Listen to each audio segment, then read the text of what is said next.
It's pretty good, right? So I want to talk to you guys about, this is kind of a good example of one of the, I think it's probably the most grand in scope of the things we've made. So let me just detail for you how it happened. It started with just the proposal of an idea. On the record, you can sort of start a collaboration. And this guy named Albert started one called Bring Your Own Words. And his idea was, as you can see, basically just, why don't we try to write stuff with sort of nonsensical language? And then, Morgan and Morganson was born out of the mind of a writer named Sarah Daly, who was a hit recorder from Ireland, and a fantastic writer and great all-around artist, because she's on hit record a lot, and I've heard her songs, and I've hung out with her a little bit because we brought her to Texas, to South by Southwest, when we screened this there. And she wrote that story pretty much just like that. So for the solitary poets, Sarah Daly did kind of just do that herself. But that's not where it ended. And so if you have a good piece of writing that you think would make a good short film, this is a good example of what can happen. So Sarah released her short story, and then I saw it. And the way I like to direct the hit record creative process is rather than just saying like, do this, do that, because I say so, I like to participate in projects. So what I did was I took her story and I read it, I did a voiceover of it, which you just heard in the film. And once I did that, that shined a light on the material and started getting a lot of attention within the community. So some people started drawing the characters. One notable artist named Jennifer Maria, who did all these drawings, she kind of found it, and out of all the people that had been drawing, everyone in the community sort of agreed, like, wow, she's struck the right tone here. And we really loved her drawings. And things were getting so enthusiastic in the conversation threads that I decided, like, okay, let's really do this. Let's make a short film out of it. So I got, right, there was a step we missed. Sorry.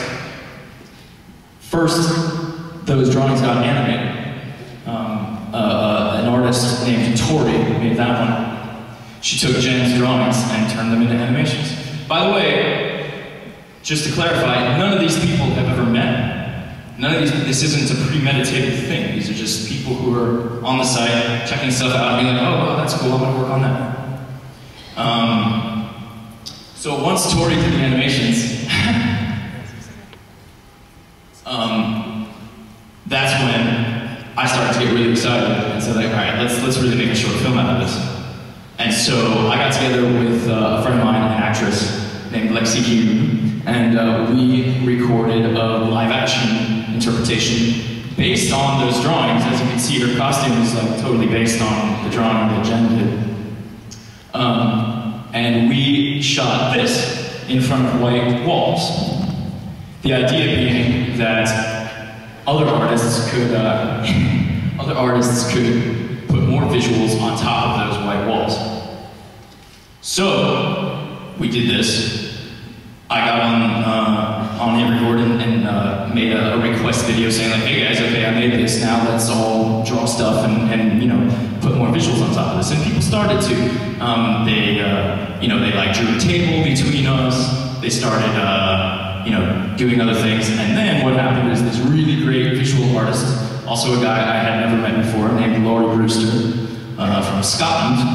I also met him because he also came to Texas. We brought Laurie and Sarah to South by Southwest. Laurie took what I had done with the white walls, what Jen had done with the illustrations, what other visual artists had done with their illustrations. You can see he cut out photos of cats that people had uploaded and made a string quartet out of them. He took photos of flowers that people had uploaded just from their garden and put them all together into that really lush visual landscape. How many people here know After Effects or those sorts of visual sort of that stuff is super useful on hit record, and like there's always stuff for you guys to do if you want to. So Lori did that, did a great job. And then the next step was to score it, to make the music. So the way we did the music was, in fact, a little different because we wanted to do it very quickly. We were up at Sundance, and we wanted to finish it.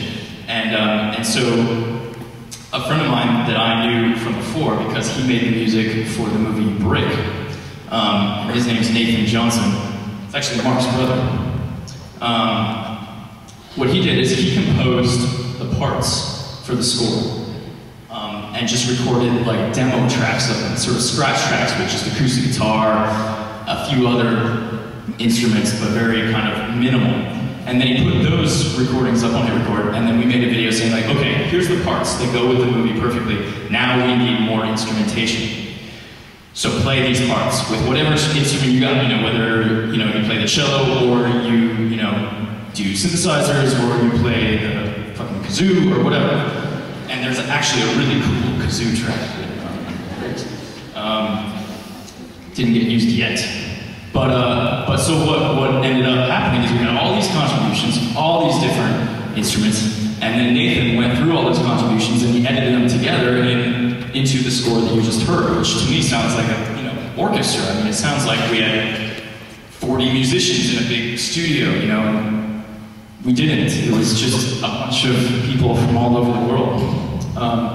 And I gotta say, I think the music, I love the way that the film turned out.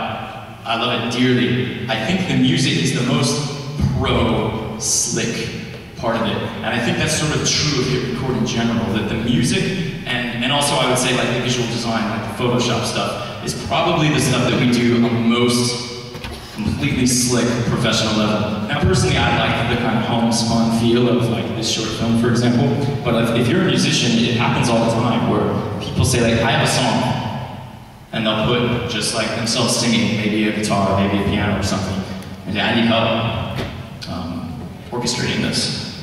And it happens. I mean, if the song resonates and people like it, they'll play along with it. And it's happened a number of times where you start with just a basic little track and you end up with this really lush orchestrated song. So for you musicians out there. So that was the music. And then we went on and screened it at Sundance. And we screened the sequel to it, I guess, at South by. And here we are playing it for you guys now. Which sort of leads to the question, okay, so you're making these things, what are you going to do with them? And that's where it's, I'm only going to spend a little bit of time talking about this because it's not my favorite part, but it's important. Because as I've gotten older, I've learned that, nothing is created in a vacuum. And there are, like it or not, practical things you have to take care of if you're going to make grand scale projects.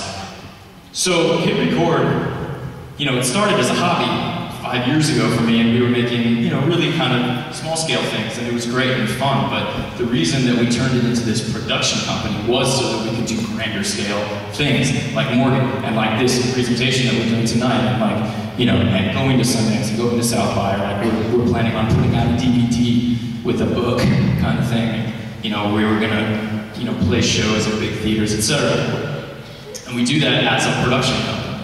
Now doing projects like that, they cost money. And that's the reality of it. I'm sure that if any of you have ever tried to make an indie film or record an album or put out a book or whatever, you realize that, like it or not, money comes into play. So I'm going to tell you a little bit about Hit Record, the production company, as how it deals with money. And it's based around this thing that we came up with called the Hit Record Accord. And it's the agreement that everybody agrees to when you sign up to work on Hit Record. And it's three basic things.